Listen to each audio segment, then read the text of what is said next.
এর নাম হলো মোহাম্মদ বিল্লু মিয়া, ডাকাত দলের সর্দার।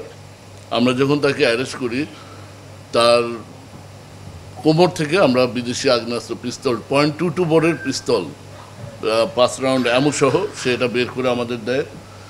আমরা এটা নিই এবং তার কথা মতো তার বাসা তল্লাশি করে এই পোশাকগুলো, র্যাব পুলিশ সদৃশ যে পোশাক এবং বিভিন্ন ভবন ভাঙার, তালা ভাঙার যন্ত্রপাতি, রেঞ্জ প্লাস এবং একটা সামুরাই, এগুলো তার বাসা থেকে আমরা উদ্ধার করি। পরবর্তীতে তার স্বীকারোক্তি মোতাবেক আমরা আরও তার 3 সহযোগী গ্রেপ্তার করি। এই সহযোগী একজনের কাছ থেকে একটা পাইপ গান, শুটার গান উদ্ধার করতে সক্ষম হই।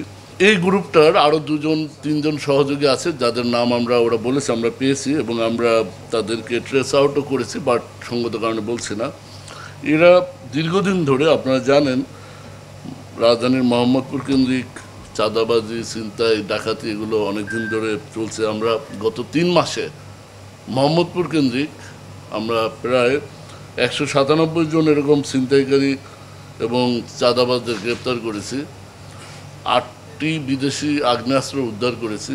আমাদের এই ধারা অব্যাহত রয়েছে। এই গ্রুপটার আমরা এই ছিনতাইকারী গ্রেপ্তারের পরিপ্রেক্ষিতে ধারাবাহিকতায় আমরা যখন ফলো করেছি যে আর কারা কারা কোন কোন গ্রুপ আছে, আপনারা জানেন ইতিমধ্যে আমরা শীর্ষ মাদক ব্যবসায়ী জেনেভা ক্যাম্পের সন্ত্রাসী বুনিয়া সোহেলকে ধরেছি। তার অপোনেন্ট যে আরেকজন ছিল জেনেভা ক্যাম্পের চুয়াজ সেলিম ওরফে সেলিম আশরাফি, তাকে আমরা আইনের আওতায় নিয়ে এসেছি।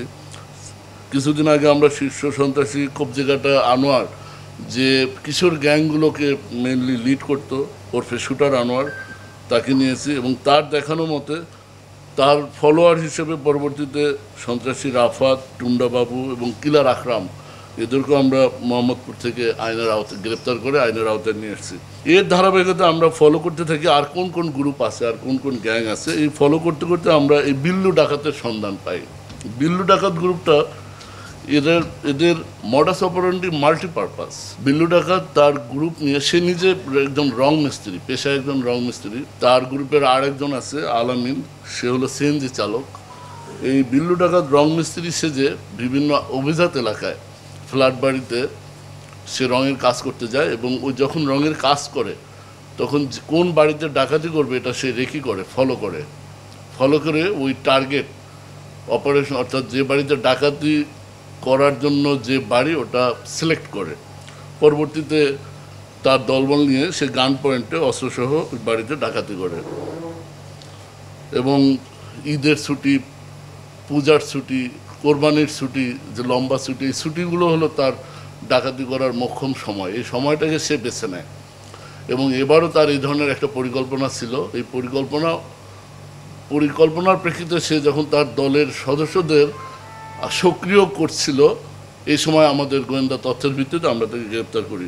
তার আরেকটা মডাস অপারেন্ডি যাত্রী বেশে, সে এই র্যাব পুলিশ সদৃশ ড্রেস পরে নির্জন মহাসড়কে, ধরেন আশুলিয়া গাবতলী থেকে যদি কেউ সাভার যায় বা এই সায়দাবাদ থেকে যদি কেউ দাউদকান্দি এদিকে যায়, নির্জন সড়কে কোথাও তার গ্রুপ সহ সে দাঁড়িয়ে একজন প্রথমে র্যাব সদৃশ পুলিশ সদৃশ পোশাক পরে সিগন্যাল দেয়, প্রাইভেট বা মাইক্রো। সিগন্যাল দেওয়া মাত্রই যদি কোনো ড্রাইভার ব্রেক করে, স্লো করে, সাথে সাথে সে দলবল নিয়ে ঝাঁপিয়ে পড়ে।